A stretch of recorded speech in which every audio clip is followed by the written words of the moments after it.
TecnoAssist Braille, curso de Braille para professores numa abordagem prática com tecnologia. Olá, amigos! Estamos agora dando início ao nosso curso sobre escrita e leitura Braille. Nós vamos ver nesse curso muitas coisas interessantes, muitos detalhes sobre equipamentos, sobre escrita, mas temos que começar um pouquinho antes de tudo isso. Vamos começar um pouco de história sobre as pessoas cegas ao longo dos anos, como é que a coisa acabou acontecendo até chegar ao Braille.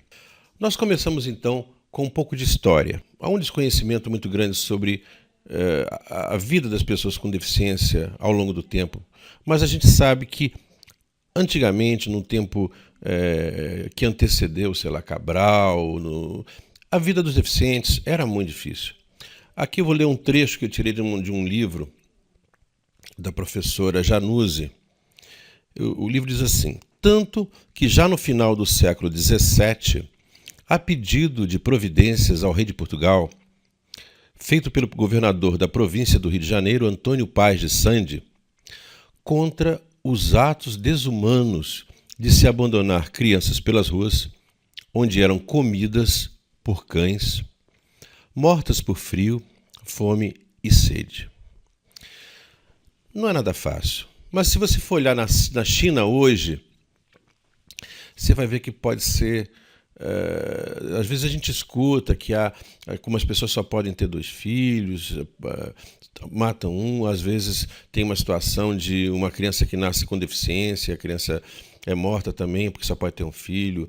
Se nós fôssemos olhar para o Brasil mesmo, os índios, há muitas histórias que a gente escuta na televisão sobre tribos de índios onde uma criança, quando tem uma deficiência, ela é morta, ela é enterrada, tem um ritual, é uma coisa, não é nada agradável para os índios fazer isso. Eles sentem muito, as mães índias choram muito quando isso acontece, mas é uma tradição, né? Porque eles acreditam que a criança com deficiência vai trazer dificuldades muito grandes para a sobrevivência da tribo. Bom, ao longo dos anos essa situação foi mudando, né?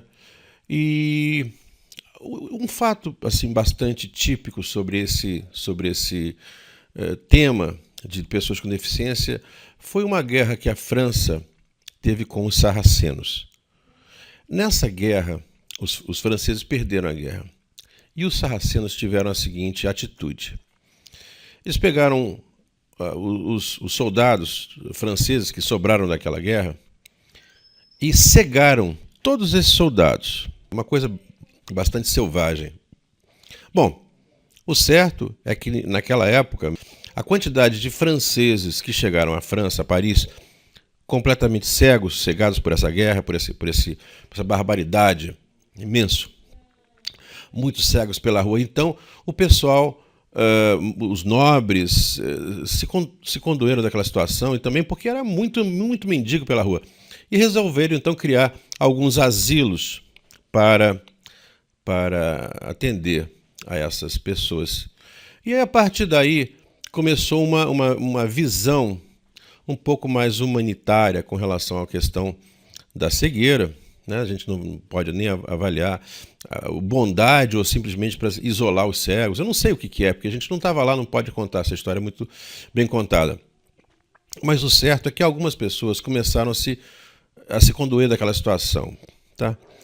Alguns nobres, inclusive, começaram a se pronunciar, a se sensibilizar com as crianças cegas. Há um caso específico de um nobre chamado Valentin Huyck, baseado nos escritos de um sujeito chamado Diderot. A gente tem detalhes sobre isso nesse texto do nosso curso TecnoAssist Braille. Se quiser ler, vai ver detalhes sobre isso. Ele se condoeu daquela situação de ver as crianças cegas sem ter nenhuma ajuda. Então ele fez o seguinte: pegou um mendigo cego, um jovem cego, e fez o seguinte acordo com o cara. Ele pagava em dinheiro a mesma coisa que esse mendigo iria receber de esmola.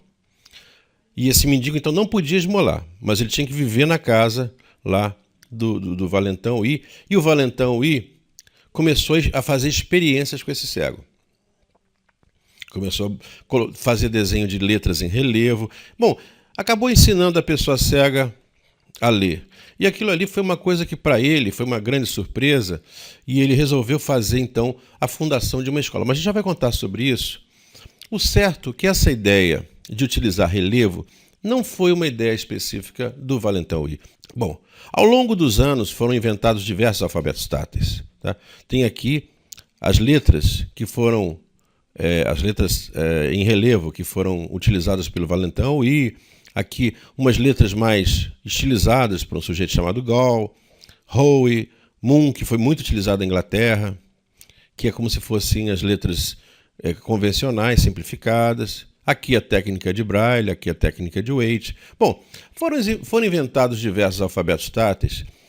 E isso aqui é uma questão apenas de interesse histórico. Eu sei que você talvez se interesse pelas questões de escrita de pessoas cegas, só para você saber que Braille não foi o único. Houve diversas pessoas que trabalharam no sentido de gerar alfabetos táteis, alguns mais interessantes, outros menos interessantes. Mas o certo é que, ao longo do tempo, o que fixou, o que foi utilizado na prática e durou muitos e muitos anos, foi realmente o alfabeto de Louis Braille, que a gente vai ver mais adiante.